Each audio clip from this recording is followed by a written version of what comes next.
I'm going to let you save your voice, my friend. We normally don't run all these things, but I thought it important, and each convention tries this. We will do this for what it's Barack Obama's chance next week to frame the family. We think it's very important for you to know not only the family presently in the White House, but the family and the couple that wants to make it to the White House. The First Lady of Puerto Rico, who is taking a view of her close friends, the Romneys, and Ann Romney, more to the point, and what she has learned from this couple. Now, part of this whole scene is that they get a sort of a Norman Rockwellian commercial for the couple and a commercial for, in this case, the woman who hopes to become the next First Lady of the United States. You saw this done with certainly Michelle Obama at the time. You're going to hear this done with Ann Romney. And I want to stress next week when we are in Charlotte, North Carolina, we will give the same treatment and afford the same treatment to the Obamas. The First Lady of Puerto Rico now setting up the stage for what will be told a behind-the-scenes look at Ann Romney, setting the stage for Ann Romney to present her case for all things Mitt Romney. Let's continue listening into this. Purpose that made people wonder who was that handsome gentleman next to her. No wonder she's been Mitt Romney's secret weapon for 43 years. No wonder Mitt calls her his personal hero. Ladies and gentlemen, it gives me great pleasure to introduce to you my friend and the next First Lady of the United States, Ann Romney.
Thank you, Luce. I can't wait to see what we're going to all do together. This is going to be so exciting.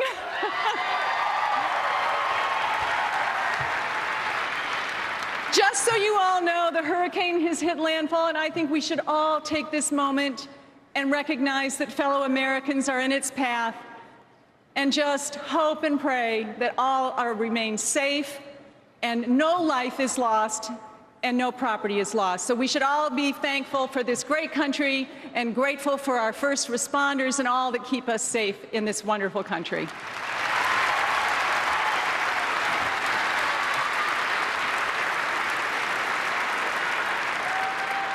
Well, I want to talk to you tonight not about politics and not about party. And while there are many important issues we'll hear discussed in this convention and throughout this campaign, tonight, I want to talk to you from my heart about our hearts.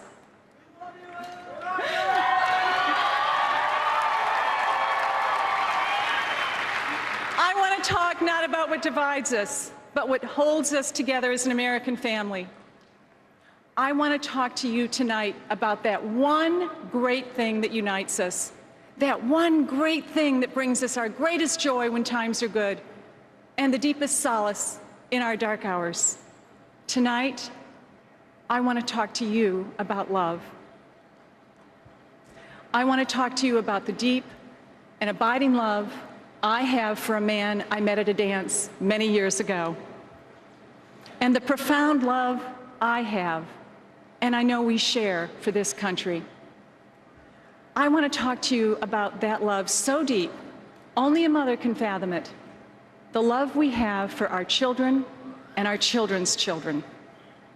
And I want us to think tonight about the love we share for those Americans, our brothers and our sisters who are going through difficult times, whose days are never easy, nights are always long, and whose work never seems done. They are here among us tonight in this hall.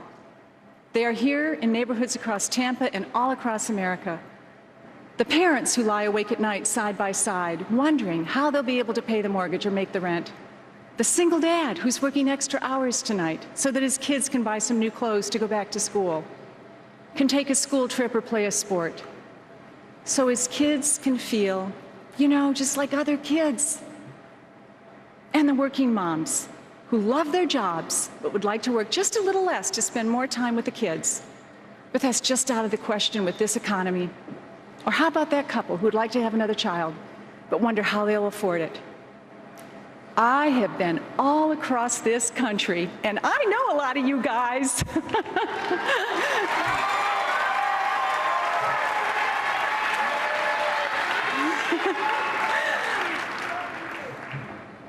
And I have seen and heard stories of how hard it is to get ahead now.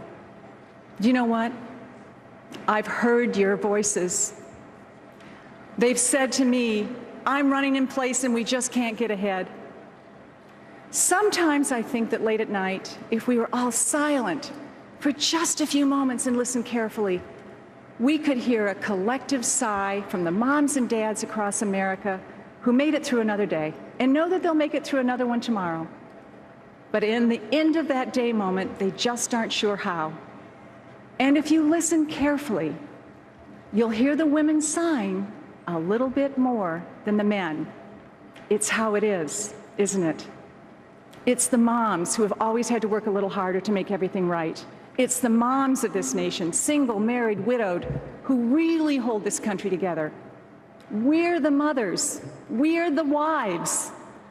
We're the grandmothers. We're the big sisters. We're the little sisters, and we are the daughters.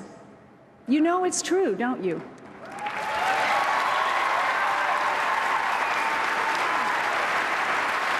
I love you, women!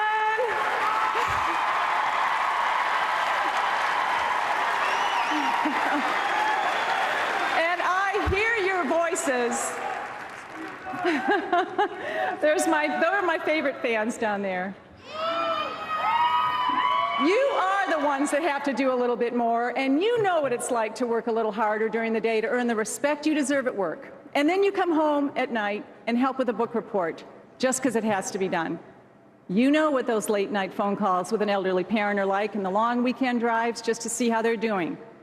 You know the fastest route to the local emergency room and which doctors actually answer the phone call when you call at night. By the way, I know all about that. You know what it's like to sit in that graduation ceremony and wonder how it was that so many long days turned to years that went by so quickly. You are the best of America. You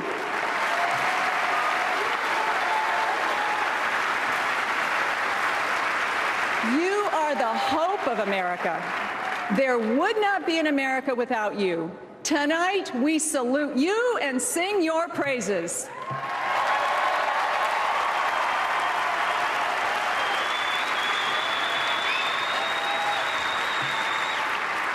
I'm not sure if men really understand this, but I don't think there's a woman in America who really expects her life to be easy.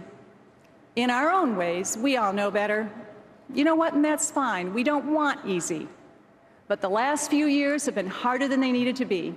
It's all the little things that the price at the pump you just can't believe, the grocery bills that just get bigger, all those things that used to be free, like school sports, are now one more bill to pay. It's all the little things that pile up to become big things, and the big things, the good jobs, the chance at college, that home you want to buy, just get harder. Everything has become harder.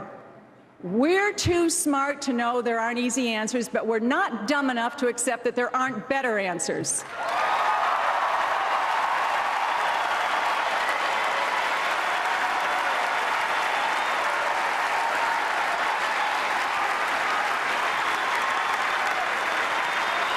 And that is where this boy I met at a high school dance comes in. His name is Mitt Romney, and you should really get to know him.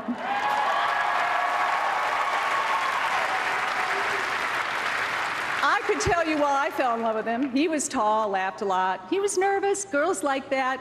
It shows a guy's a little intimidated.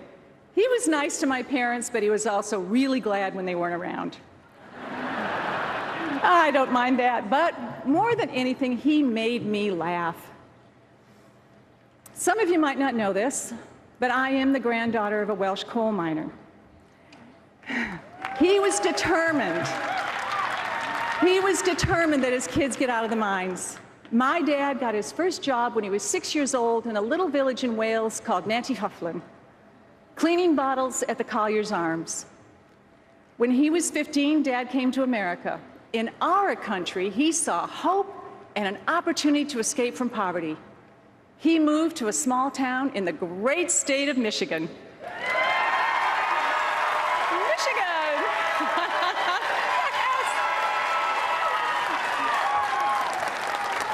There he started a business, one he built by himself, by the way.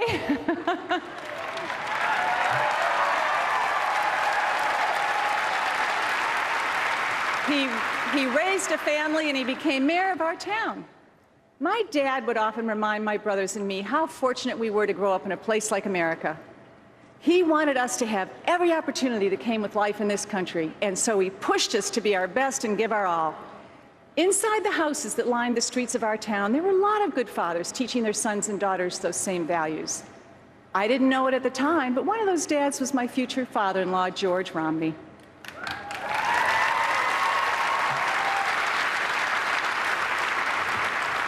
Mitt's dad never graduated from college. Instead, he became a carpenter. He worked hard, he became the head of a car company, and then the governor of Michigan. When Mitt and I met and fell in love, we were determined not to let anything stand in the way of our life together. I was an Episcopalian, he was a Mormon. We were very young, both still in college. There were many reasons to delay marriage, and you know what? We just didn't care. We got married and moved into a basement apartment.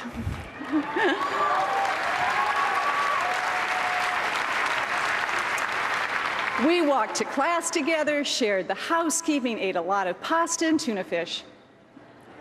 Our desk was a door propped up on sawhorses. Our dining room table was a fold-down ironing board in the kitchen. But those were the best days. Then our first son came along. All at once, I'm 22 years old with a baby and a husband who's going to business school and law school at the same time. And I can tell you, probably like every other girl who finds herself in a new life, far from family and friends, with a new baby and a new husband, that it dawned on me that I had absolutely no idea what I was getting into. Well, that was 42 years ago. I've survived. We now have 5 sons and 18 beautiful grandchildren.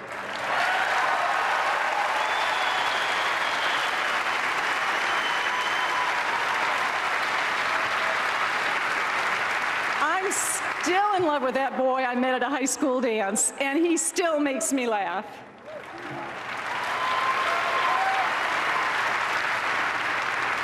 I read somewhere that Mitt and I have a storybook marriage. Well, let me tell you something. In the storybooks I read, there never were long, long rainy winter afternoons in a house with 5 boys screaming at once. And those storybooks never seem to have chapters called MS or breast cancer. A storybook marriage? Nope, not at all. What Mitt Romney and I have is a real marriage.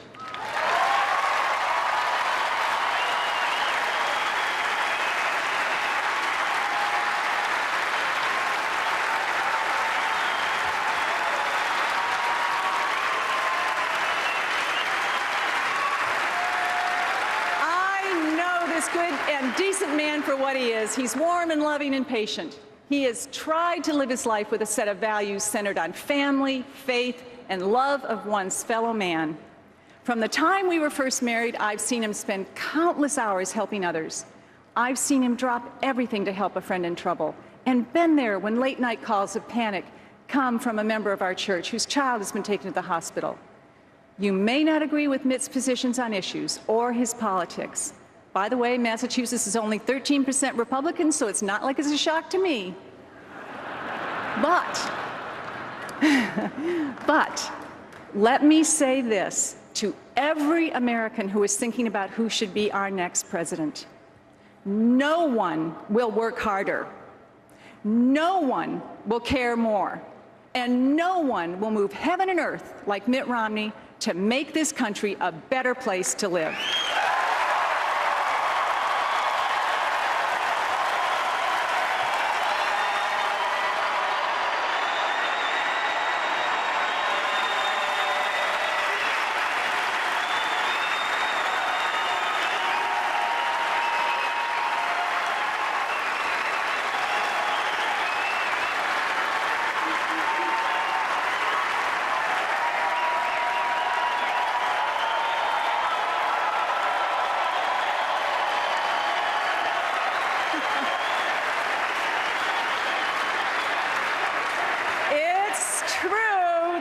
It's true that Mitt's been successful at each new challenge he's taken on.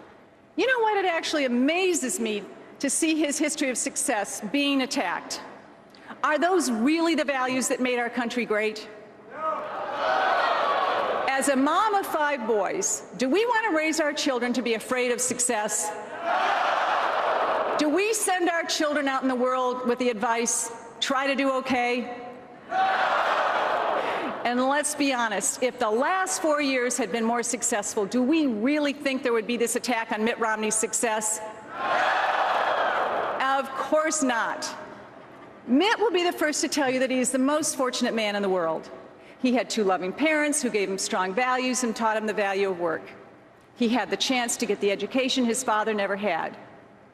But as his partner on this amazing journey, I can tell you Mitt Romney was not handed success. He built it.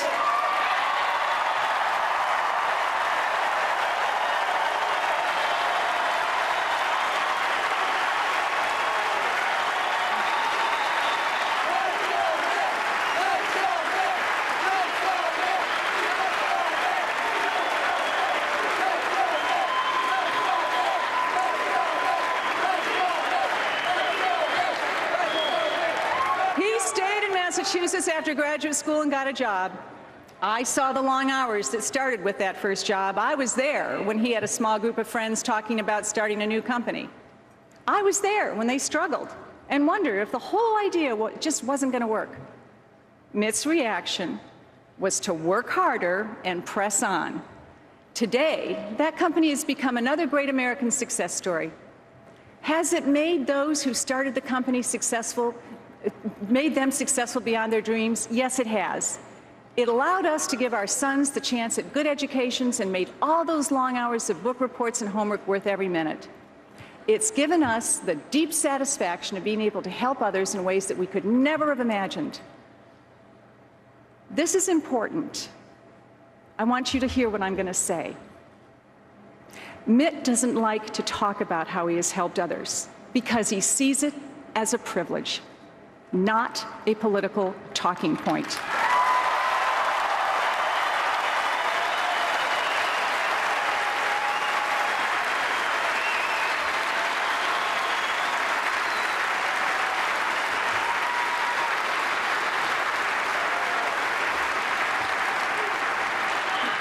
We are no different than the millions of Americans who quietly help their neighbors, their churches, and their communities. They don't do it so that others will think more of them. They do it because there is no greater joy. Give, and it shall be given unto you.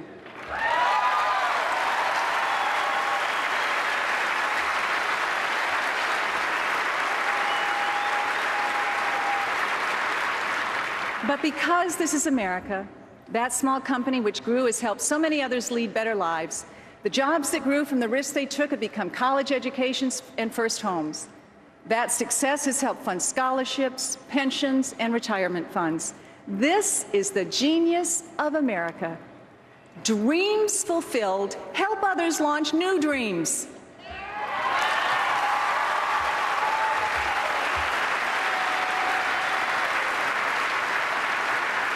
At every turn in his life, this man I met at a high school dance has helped lift up others. He did it with the Olympics when many wanted to give up. He did it in Massachusetts, where he guided the state from economic crisis to unemployment of just 4.7%. Under Mitt, Massachusetts' schools were the best in the nation, the best.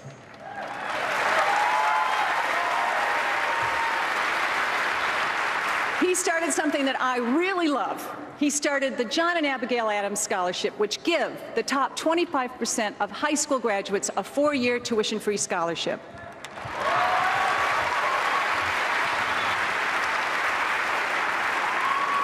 This is the man America needs.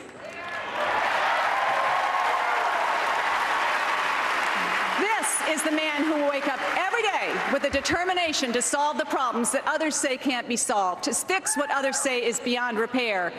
This is the man who will work harder than anyone so that we can work a little less hard.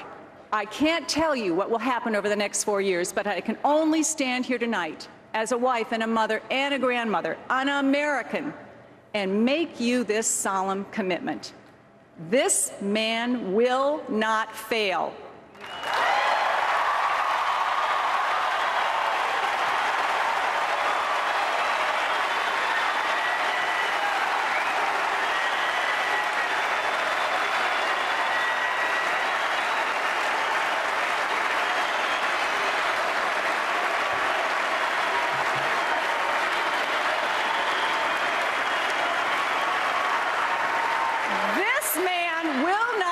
Down. This man will lift up America.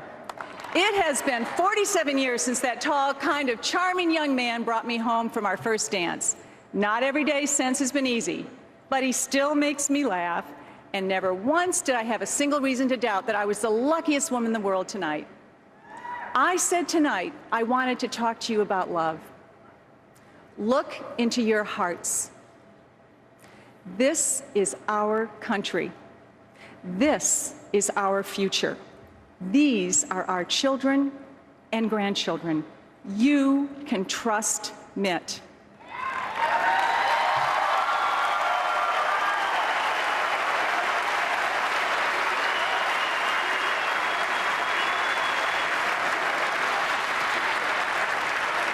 He loves America. He will take us to a better place, just as he took me home safely from that dance. Give him that chance.